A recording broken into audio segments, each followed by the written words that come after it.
Most people lie in colors. But she walked in silence, and silence had no color at all. I never asked to see them, the auras.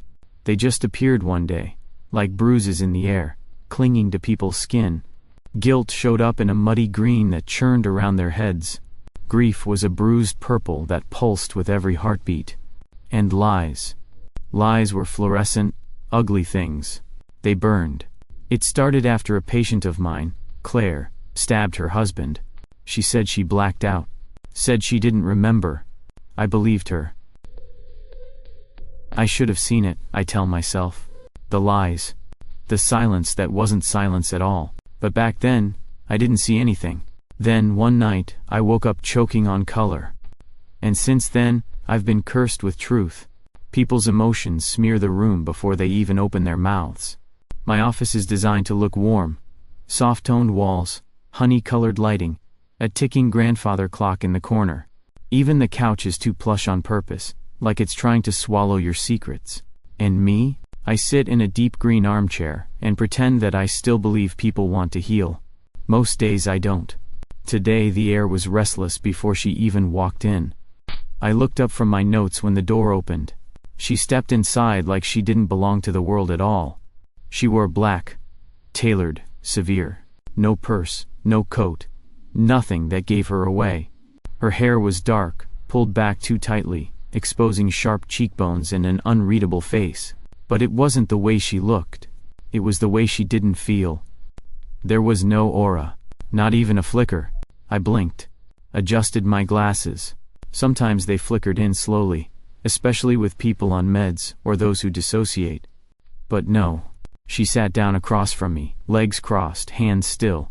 And there was silence. Silence. Where color should be.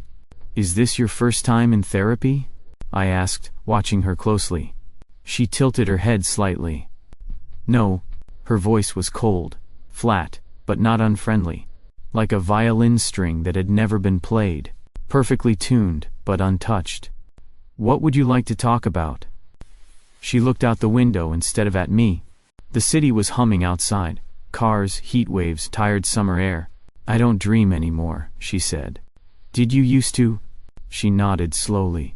"I think so. But I'm not sure if they were mine." That made me pause. I wrote nothing down.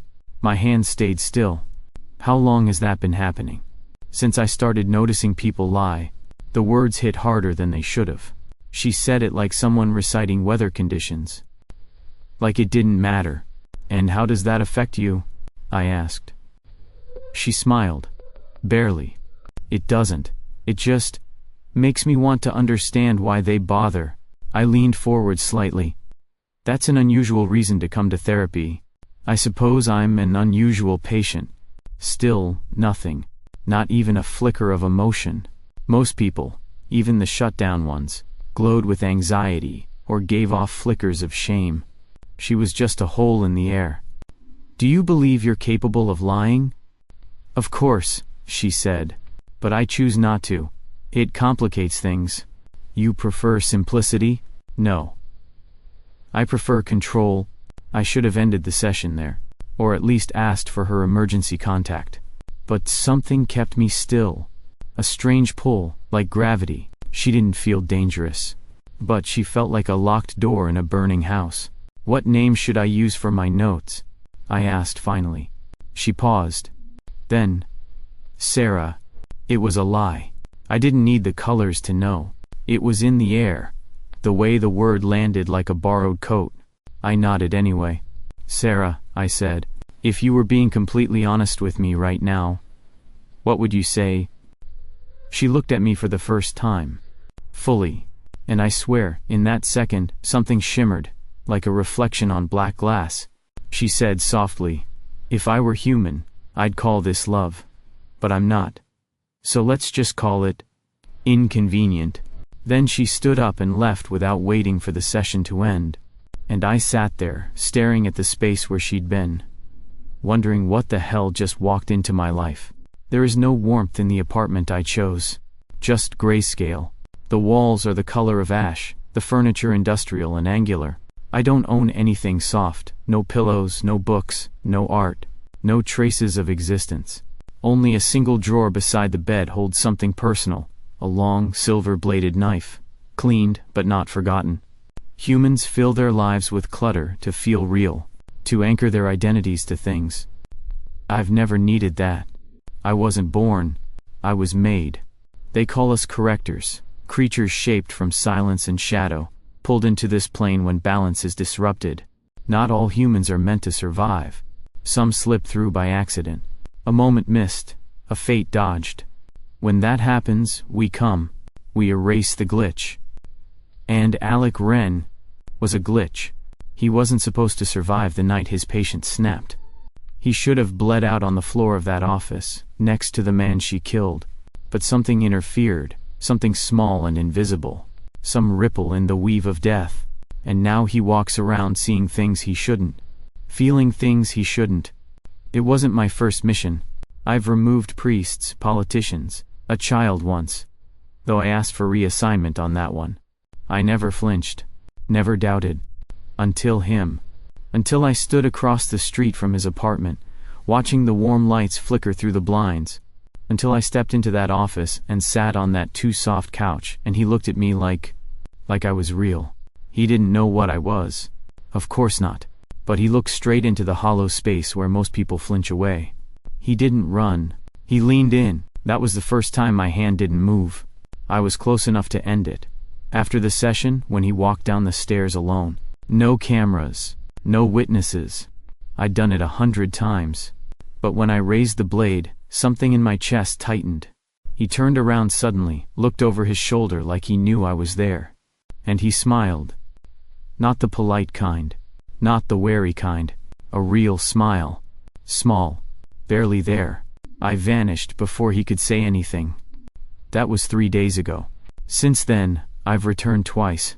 Each time, I tell myself I'm just observing, measuring behavior, studying the anomaly.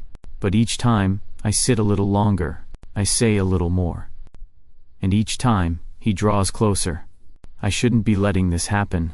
We're not supposed to feel. That's the one rule we're given. No names, no attachments, no feelings. Just the balance. But he says things. And my chest tightens, my throat catches. My fingers clench against my own thighs under the table. Today, he said, maybe you've never been yourself. Maybe it's time to try. As if he could see the edges of me I don't show. As if he wanted to. Why would a human want to understand a void? I open the drawer. The knife is still there. Still sharp. Still waiting. I could still finish the mission. Tonight even. It would be cleaner that way. It would fix me. End this deviation before it festers. But my fingers hesitate. Not from fear. Not from mercy. From something I don't have a word for. They didn't give us words for what happens when you want to be seen. When someone looks at you and doesn't look away. In the demon world, I am a precision tool. A clean line through chaos. But here, in this gray little box of a room, I am something else. I look at the knife again, then close the drawer without touching it. Tomorrow, I'll see him again.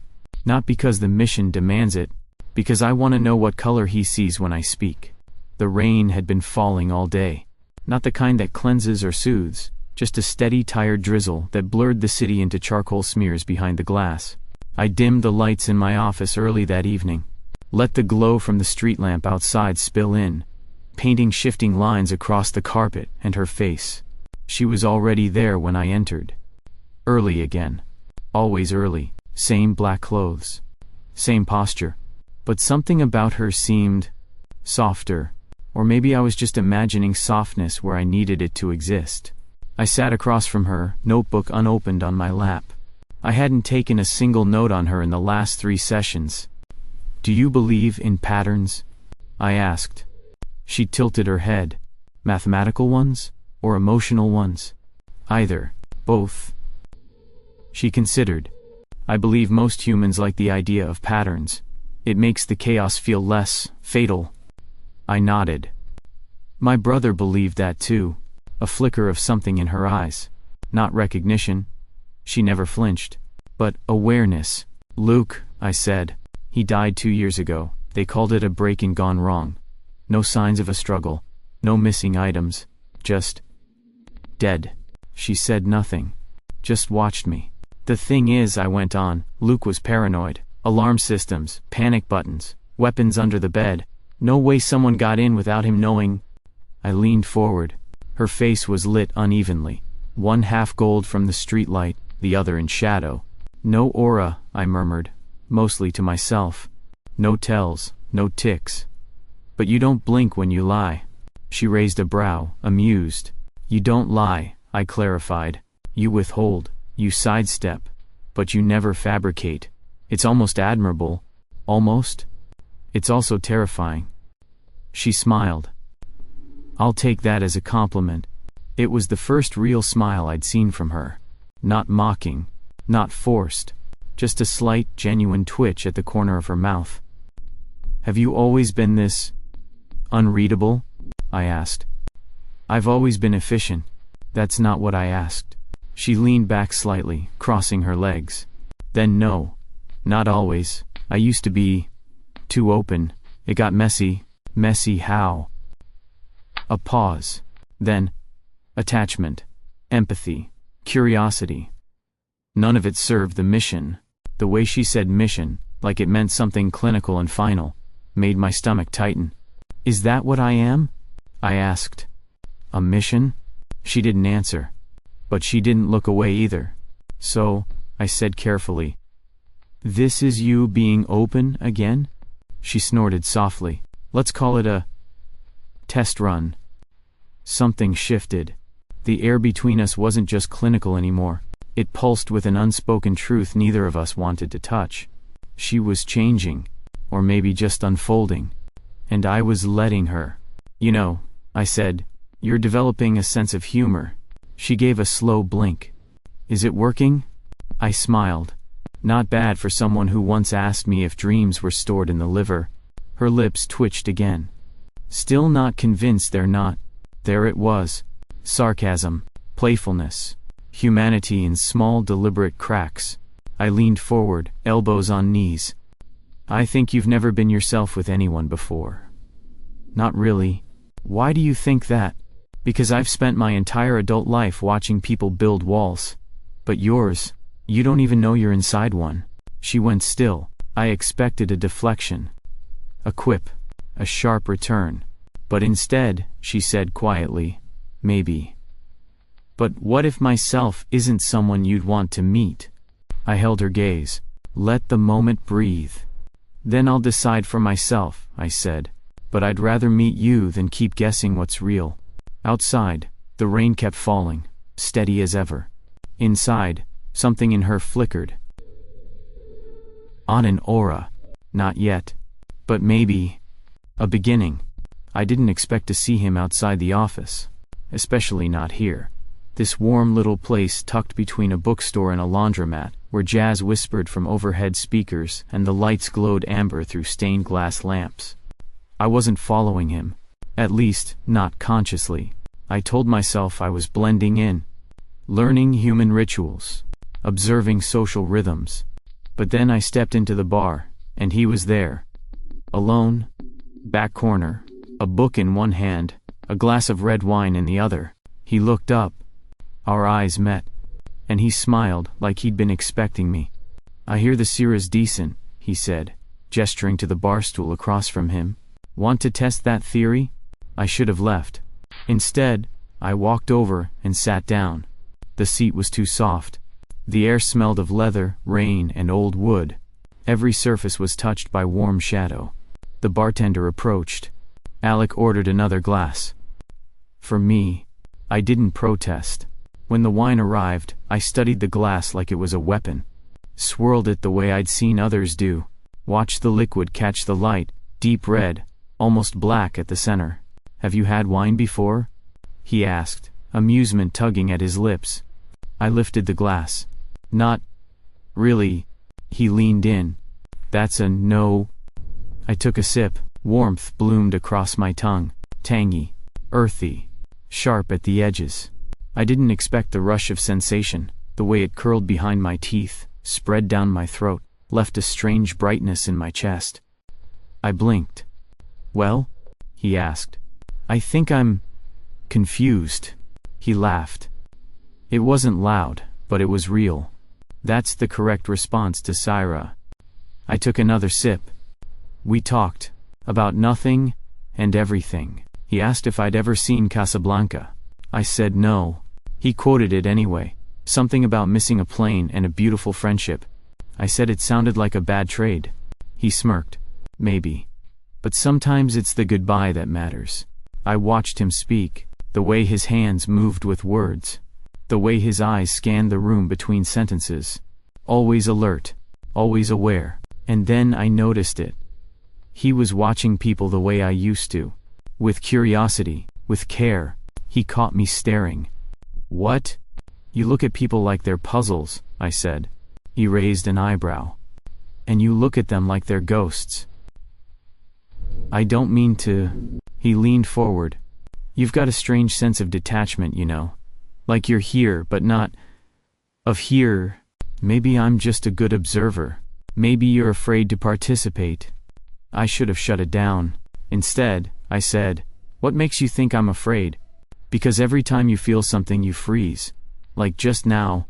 He gestured toward me. You smiled. I did not. You did. Right when I made that Casablanca joke, you almost laughed. And then you looked like it physically hurt. I blinked again. It startled me. He grinned. You're afraid of your own reactions. That's interesting. Stop diagnosing me. I can't help it. Occupational hazard. His teasing wasn't cruel. It was warm, unguarded. The kind of tone humans used when they wanted to be invited closer. I should have changed the subject. Instead, I said something strange. Do you think a person can become real just by pretending long enough? He tilted his head. You mean like, if you fake humanity, eventually it sticks? I nodded. He didn't laugh, didn't dismiss it. I think pretending is a start, he said.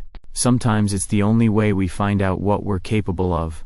I turned the wineglass slowly in my hand. This wasn't part of the mission. None of this was. I wasn't supposed to feel the warmth, or notice the ache in my ribs when I laughed. I wasn't supposed to feel anything for the man sitting in front of me. This was contamination, interference, deviation, and yet, I laughed. Not forced, not faked. A short, startled sound that left my lips before I could catch it. Alec's eyes widened. He didn't say anything, just watched me like he was watching something rare, and I hated it. Because in that second, I wanted to be rare. I looked away quickly. The warmth in my throat had turned to heat behind my eyes. This isn't real, I reminded myself. This is not who you are. But for the first time since crossing into this world, I wasn't sure who that even was anymore. The walls breathe here, not like lungs, but like fabric pulled taut and released in slow, endless pulses. Light doesn't exist, only gradients of pressure. The air hums with soundless commands. The floor doesn't hold you. It remembers you. This is not a place. It is a verdict waiting to be spoken. I stand still in the center of it all, formless, almost bodiless as required. The illusion of skin and hair and expression is stripped away. No names, no disguises, just function, just failure. The voices come not from one source but from everywhere. Each syllable presses against my skull, measured and inescapable. Unit designation, Seren. My name, if you could call it that. A label. A tool tag. You are summoned for audit. I do not speak. I am not allowed to, yet. Not until spoken to in full. The light here flickers with memory. They see what I've seen. Alec's face. His voice. The way he laughed when I told him I didn't believe dreams belonged to people. The memory replays. Again. And again. Until it lingers. Mission incomplete. The voices are layered. Male. Female. Mechanical. Ancient. They echo in the hollow space where thought once lived. Subject Alec Wren remains active. You were within 24 inches of execution range. Twice. You withdrew. No excuse would suffice. They know everything. There is no concealment here. Only the raw record of failure. played back like a punishment. Emotional contamination detected. Symptoms: hesitation, curiosity, attachment. The last word strikes harder than the rest. It lingers in the air, like smoke that will not disperse. You know the directive. I finally speak. My voice here is stripped of tone. Pure intention. Yes. State it. Feelings negate function. Function defines existence. And what defines you now? Silence. Because I do not know. Because I hesitate. Because I care. The pause costs me. The space tightens. Gravity shifts. You are broken. You will be removed. Panic is a human thing. But what I feel now is close. A sensation like static crawling under what would be my skin. Not fear for myself, but for what might happen to him if I disappear. I step forward. Barely. Give me time. The voices ripple, ripple, ripple. You request leniency? No, I say. I request completion. I will fulfill the directive. Lies. But dressed as truth. Something I've learned from humans.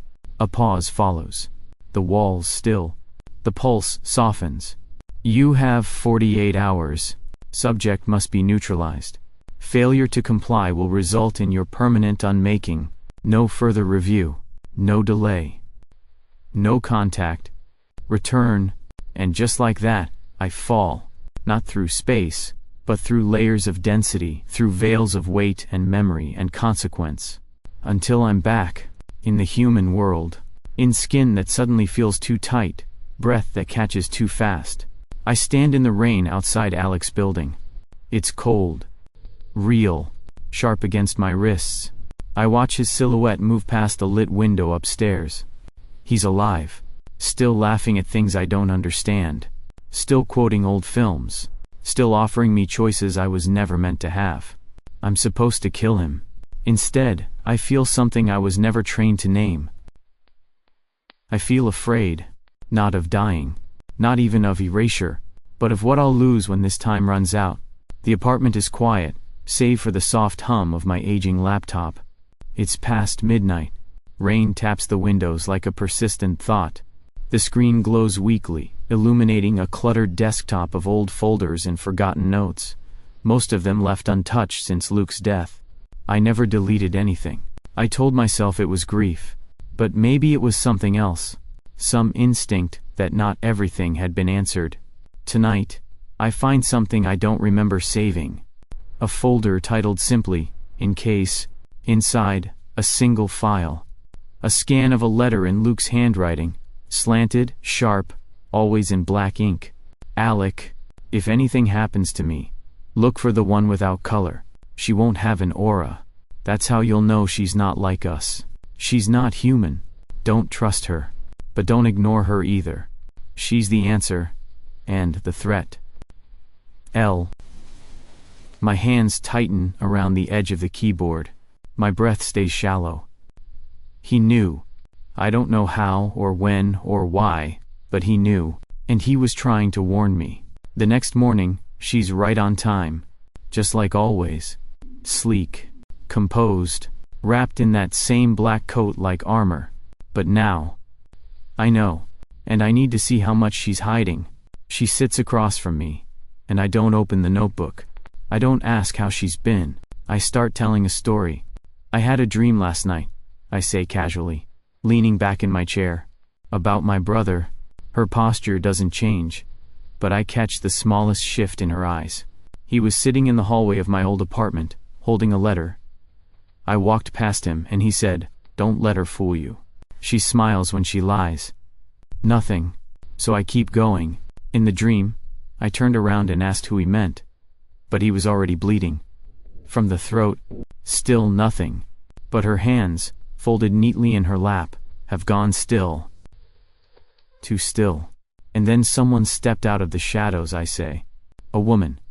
Pale, no aura. That's when she moves. Subtle. A shift in her breathing. Her jaw tightens. Barely. But it's enough.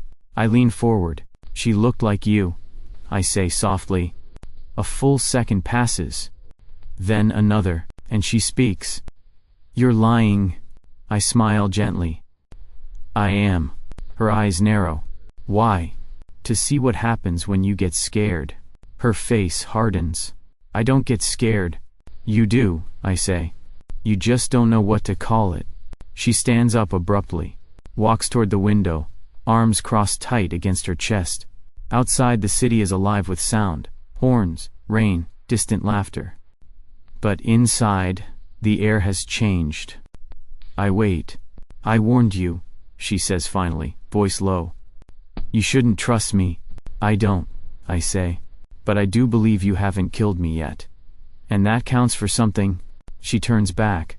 Her eyes are dark, not angry exactly, but charged, trembling with things she doesn't want me to name. "I was supposed to," she says. I nod slowly. "I figured." Her voice is shaking now, but not from weakness. From control breaking. "They sent me because you weren't supposed to survive. That night, with your patient, you were meant to die." "And Luke?" I ask. She doesn't answer. "That is the answer." I rise slowly, cross the room until we're standing face to face. "You could have ended this a dozen times," I say. "But you didn't." "I don't know why," she says, almost a whisper. "That terrifies me more than anything." "Good," I say. She blinks. "Good? Because it means you're not a machine. You're not a function. You're a person." Her lips part. "I'm not." "You're more than a directive," I cut in. "You're standing here, right now, choosing not to be what they made you." She looks away, like the truth is something too bright to face. "I don't know what to do anymore," she says. "You don't have to know," I reply. "You just have to choose." There's a long silence between us. The kind that isn't empty, but full. Full of everything unsaid, everything felt. Finally, she speaks. "I think you're making a mistake." "Probably," I say, and smile. "But if I'm going down, I'd rather go down fighting for someone who hesitated, than someone who didn't feel at all." For the first time, I see something flicker around her. Not an aura, not quite, but the shape of one, trying to form. The park was almost empty. Only the occasional shuffle of a passing jogger, the rustle of wind through half-dead leaves, and the soft buzz of a flickering street lamp nearby. It was late, too late for families, too early for trouble. Alec sat on a bench beneath that broken light, hands clasped tightly together, shoulders hunched forward like he was bracing for something. I stood several paces away, watching him. I should have run, should have disappeared the moment I confessed, but I stayed. That, alone, was already the undoing. He looked up when he sensed me. Not startled, not afraid. He moved over to make room. And I sat. We didn't speak for a while. The silence between us wasn't uncomfortable, just heavy. Like we were both waiting to see who would be brave enough to break it first. It was me. "I'm not from your world," I said. Not just metaphorically. Literally. He didn't flinch. "My kind. We were created to correct imbalances, anomalies, people who shouldn't be alive, events that distort fate." His hands tightened slightly in his lap. "You were supposed to die," I continued, "in that incident with your patient. That was your exit point. You weren't meant to walk away." He nodded slowly. "Luke knew." I turned to him. "He left a note," Alec said. "Said to look for someone without an aura, that she wouldn't be human." I looked down at the pavement. Then he was smarter than most. A breeze cut through the trees, lifting strands of my hair. It was cold tonight. My borrowed skin felt it. Strange how something designed for utility could still shiver. "I didn't plan for this," I said. "Feelings, hesitation, you. I've never failed a mission before." "And now?" he asked, voice low. "I'm failing in every possible way." I let out something like a laugh, though it barely escaped my throat. "I've become what we're not supposed to be. A contradiction." He was quiet for a beat. Then he said, "You don't have to do this. You can stay. You don't understand." I turned toward him fully. "There's no staying. There's no in between. Either I complete the directive, or I cease to exist. His breath caught. They gave me 48 hours, I said. And now, there's not much time left. He shook his head. There has to be a way. There isn't, I said gently. That's the point. That's how control works. You're only real as long as you obey. Something in his face cracked. I saw it. The hurt, the helplessness, the anger fighting to stay buried. You should walk away, I told him. I'm not asking for forgiveness. I wouldn't know what to do with it. You don't need forgiveness, he said. You need a choice. I blinked. I've seen what people become when everything is decided for them, he continued. When they're trapped in roles they never asked for. Some break, some destroy. But you're trying to change. I don't know how. Start small, he said. Like right now. Don't ask me to walk away. Don't run. Just stay. I stared at him, searching for some thread of logic, some human impulse I could cling to. But all I saw was truth, and stillness, and belief. Why are you doing this? I whispered. Because you could have killed me, he said. But you didn't, and that means something. Maybe everything. The flickering street lamp above us buzzed louder, then went still. The glow dimmed to a soft orange. We sat in the half-darkness. Not predator and prey, not hunter and target, just two broken things that had stopped pretending not to feel. Then I'll stay, I said quietly. Until the end. He looked over, or, he said, reaching gently for my hand. Until we find a new beginning. I woke to the sound of breathing that didn't belong to either of us. It wasn't loud. It wasn't close, but it was wrong. Like someone exhaling through teeth that didn't quite fit. I sat up in the dark. Alec stirred beside me, already half awake. You felt it too? He whispered. I nodded. The window was open. I hadn't left it that way. The air smelled like copper and ash. They're here, I said. Not they. Them. The ones they send when a corrector refuses to correct. When a mission turns into contamination. Hunters. They don't knock. They don't question. They clean. I was supposed to be gone by now. Erased before it came to this. But I waited. I stayed. I chose. Now they've come to finish what I couldn't. I got out of bed and crossed the room quickly, already pulling on my jacket. I have to go, I said. If I leave now, they might ignore you. Alec rose too fast. No, that's not happening. You don't understand, I snapped. They're not here for a conversation. I didn't survive death, he said, stepping in front of me. Just to watch you walk into it. There was no time to argue. A sharp knock at the door. Not urgent. Not human. I grabbed his wrist. We have to move. Now. We exited through the back stairwell. The apartment building emptied into a maze of narrow alleys slick with rain and streetlight haze. Alec kept pace with me. Silent, focused. He didn't ask questions. That was new. I led us through two side streets and around the edge of an abandoned train station, keeping my senses wide. But I could feel them. Close, closer, sliding through the air like smoke through locked rooms. Then, footsteps behind us. Too many. We ducked into a narrow side alley. A figure was waiting at the far end, standing beneath a buzzing neon sign. He looked human. Tall, pale, but I could smell the rot underneath. The hunter tilted his head. Target acquired, he said, voice smooth and slick. Relinquish the anomaly. He was speaking to me. Alex stepped beside me. What if I'm not ready to be relinquished?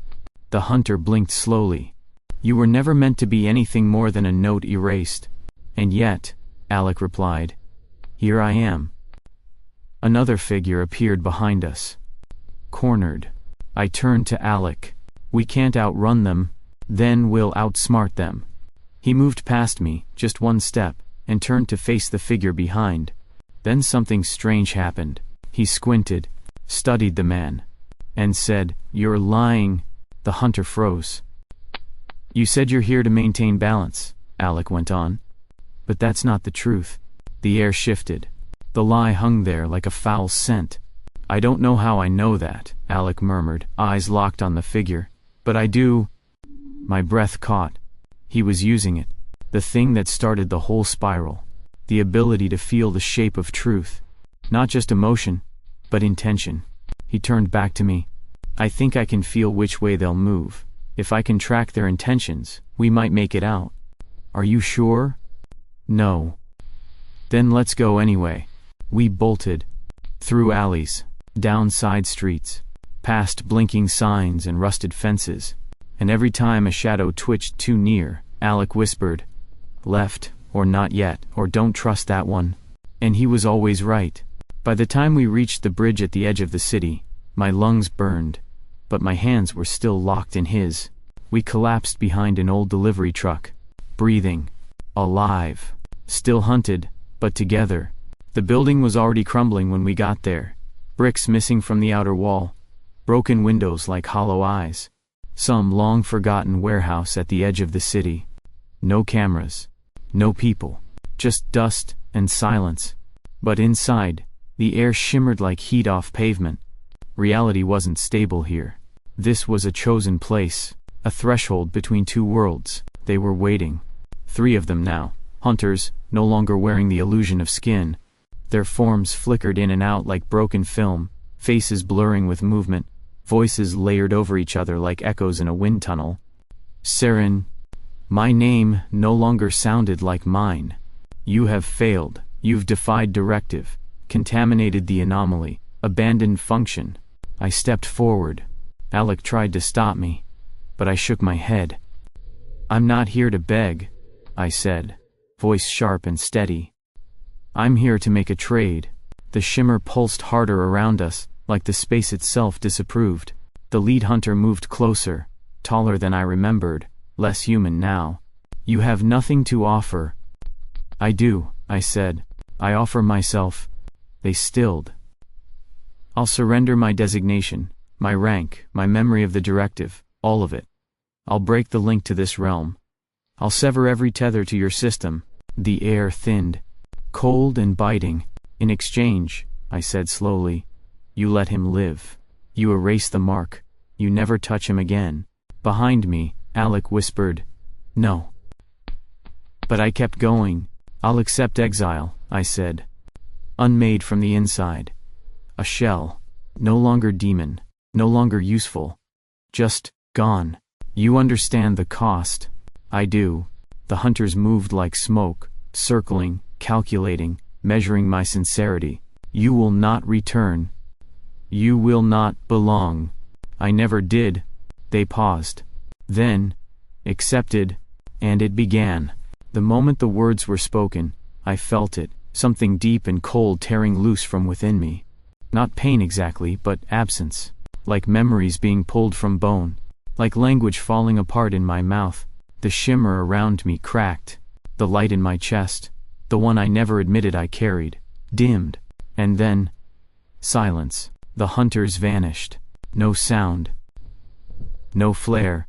Just gone. And I was still standing, breathing, empty. Alec rushed to me, hands at my shoulders, searching my face. What did you do? He asked, voice raw. I gave it back, I whispered. The part of me that didn't want to love. His expression shattered.